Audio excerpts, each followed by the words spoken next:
5 erreurs à ne pas commettre sur Pinterest en organique. Pinterest est une plateforme qui peut vraiment être puissante pour ton business, pour la visibilité de ton business. Les efforts sont largement récompensés dès l'instant où tu adoptes les bonnes pratiques. Dans cette vidéo, je t'indique concrètement les erreurs à ne pas faire. Je suis Nathalie Delot, spécialiste de Pinterest. J'aide les entrepreneurs à accroître leurs ventes et leur visibilité sur cette plateforme, que ce soit en organique ou via la publicité. Si ce n'est pas déjà fait, je t'invite à cliquer sur le bouton rouge en bas à droite de ton écran, le bouton s'abonner.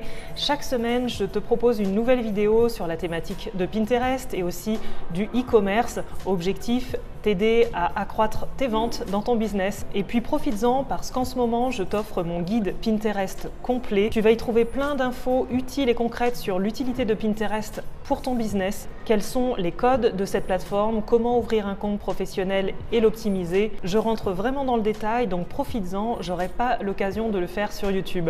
Le lien est juste en bas dans la description.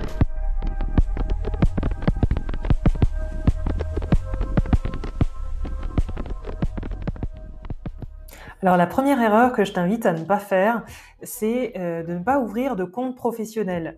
En fait, sur Pinterest, quand tu arrives sur pinterest.fr, pinterest.com, peu importe l'endroit où tu es, tu as la possibilité de t'inscrire directement en tant que compte professionnel. Et donc là, tu peux cliquer ici, donc commencer ici. À partir de là, indiquer ton adresse mail, ton mot de passe, ton âge et créer un compte. Pourquoi je te dis ça? Parce que le principal avantage d'ouvrir un compte professionnel, c'est d'avoir accès notamment aux statistiques, de manière à pouvoir voir vraiment l'évolution de ton compte dans le temps. Donc tu vas voir tout ce qui est contenu organique, payé aussi si jamais tu fais du trafic publicitaire. Et là, tu vas pouvoir voir les statistiques dans les 60 derniers jours, les 7 derniers jours et voir un petit peu l'évolution de tes statistiques dans ton compte, savoir aussi quelles sont les épingles qui ont le mieux fonctionné, donc épingle standard, épingle produit, épingle idée, épingle vidéo, tout est bien classé. Tu vas pouvoir aussi mieux analyser ton audience, par exemple ici dans la catégorie âge, tu vas pouvoir voir la proportion de 25-34, de 35-44 ans, etc. Donc mieux les connaître, les identités de genre également, hommes, femmes, savoir qui exactement est ton public. Ces données-là sont accessibles uniquement quand tu ouvres un compte professionnel. L'autre avantage d'ouvrir un compte professionnel, c'est qu'en fait, tu vas être considéré comme créateur de contenu et Pinterest va t'apporter davantage de crédibilité, mais aussi l'algorithme va davantage te pousser dès l'instant où tu crées une épingle. Donc, c'est vraiment l'avantage du compte professionnel. Et aussi, tu vas pouvoir éventuellement créer des publicités. Donc, tu vas avoir accès à tout ce qui est dans l'onglet Informations, aux publicités, à la création de campagnes. Donc, je ne te l'explique pas dans cette vidéo, mais je te renvoie à la vidéo sur la masterclass pour lancer tes premières publicités sur Pinterest, où tu découvriras ce format publicitaire sur la plateforme. Aussi, ce qui est pas mal dans l'onglet Analytics, c'est que tu vas pouvoir avoir accès aussi aux tendances.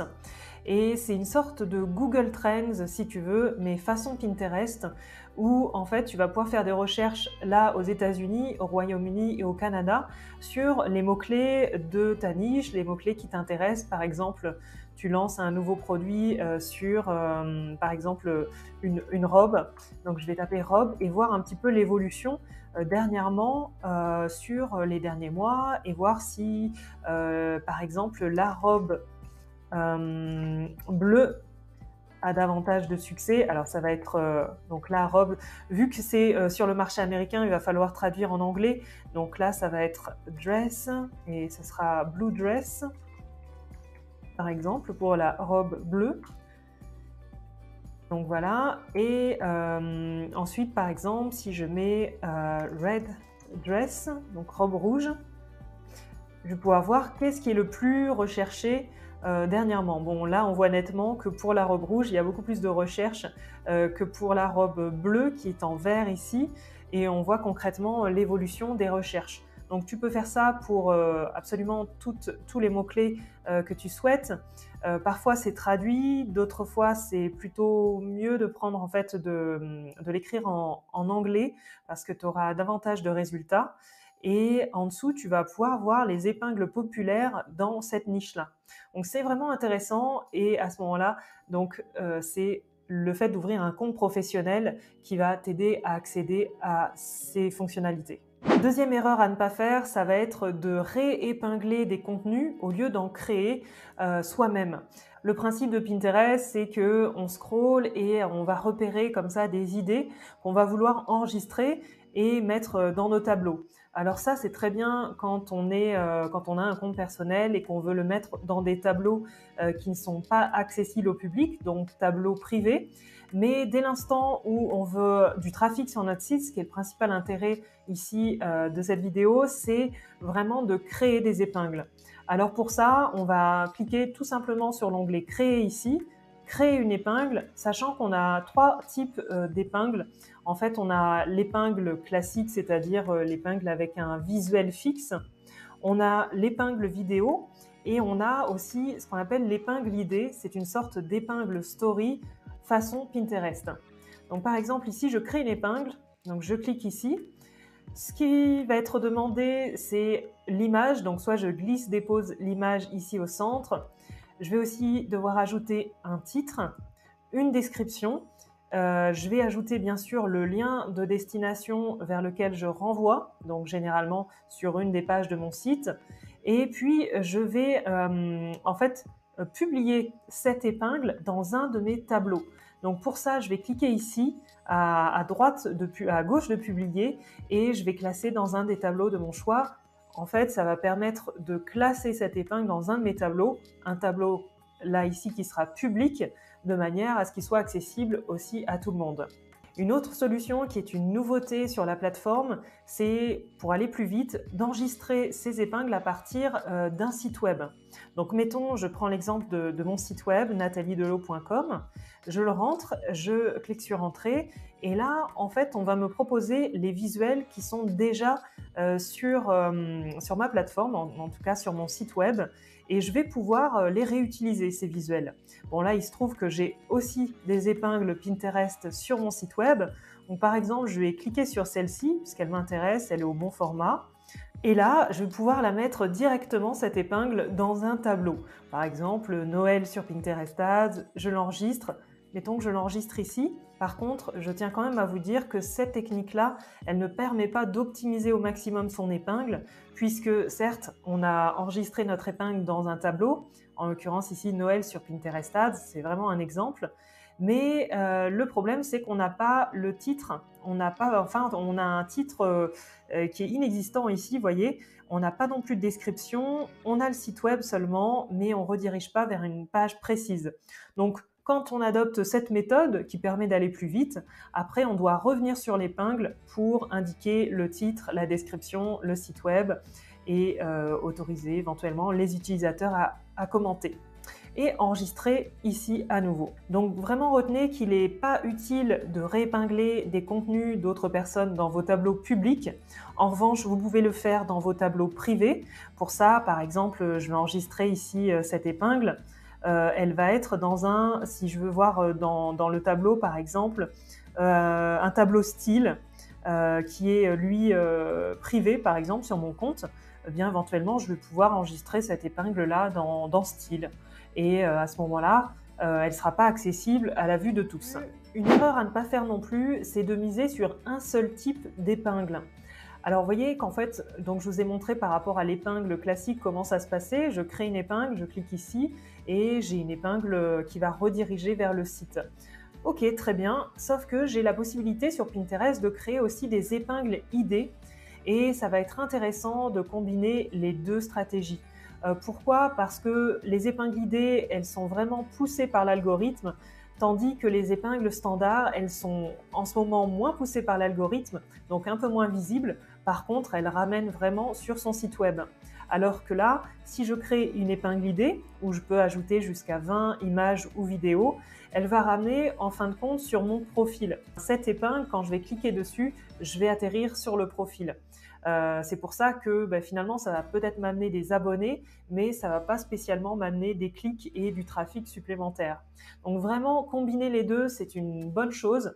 Je vais cliquer ici, ajouter les images, les vidéos de mon choix et vous voyez qu'on peut en ajouter un certain nombre. Je vous conseille d'ailleurs pas mal la vidéo, notamment sur le premier volet qui permet d'avoir un peu plus d'impact que le visuel seul. Autre erreur, c'est de créer des visuels carrés. Alors, les épingles visuels carrés, ça va être ce type de format. Alors, vous voyez que finalement, ici, sur le desktop, ça prend encore moins de place que sur mobile, puisque sur mobile, on est sur 2 colonnes. Et vous voyez qu'en fait, c'est un peu dommage parce que le format donc vertical ici sur Pinterest prend beaucoup plus de place et est donc plus optimisé pour cette plateforme. Donc vraiment à privilégier ce type de format. Je peux vous donner d'autres exemples comme ça parce que je vois que régulièrement il y a des formats carrés, voire même des formats rectangulaires.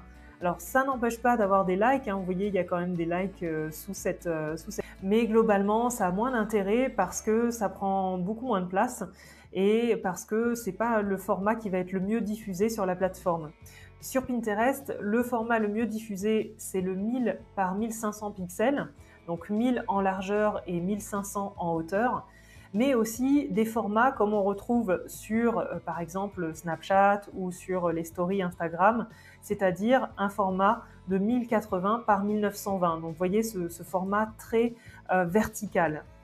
Alors vous voyez par exemple là sur format mobile, j'ai ici une épingle qui est carrée et qui est sponsorisée. C'est dommage parce que la personne va payer au nombre d'impressions le même tarif que si elle avait une épingle qui prenait beaucoup plus de place.